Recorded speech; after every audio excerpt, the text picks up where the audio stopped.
We are now ready to start adding some code so that we can enable our bottom navigation. And the first thing that I want to do is to select the home folder and create a new Dart file called tab_item, like this. And here I can add a new enum tab item, and I'm going to define this with jobs, entries, and account, like this. So this is the type that we will use to represent the three tabs. And we will add some more code to this file later. For now, I'm going to create another file called HomePage.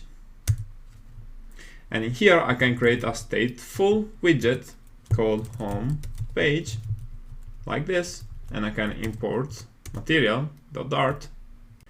And inside the state class, I can declare a tab item underscore current tab equals tab item dot jobs, and I can import tab item.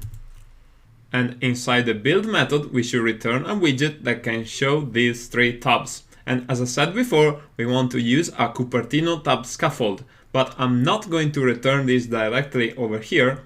Instead, I propose that we create one more Dart file.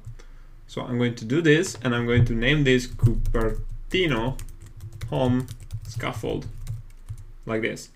And here I can create a stateless widget called Cupertino home scaffold, like this. And the purpose of this widget is to create a Cupertino tab scaffold that knows about what tabs we want to present in this application. So the general idea here is that the home page keeps track of the current tab, and the Cupertino home scaffold knows how to show the bottom navigation on screen. And the benefit of this approach is that if we want to change our navigation UI in the future, we can do so by swapping out the Cupertino home scaffold with a different widget, but we don't have to change the home page. Next, I need to figure out which data needs to be passed from the home page to the Cupertino home scaffold. And for sure, this widget needs to know which is the currently selected tab. So here I can add a final tab item tab current tab, like this, and I can import this. And then I also need a way for this widget to notify the home page when the user has selected a new tab.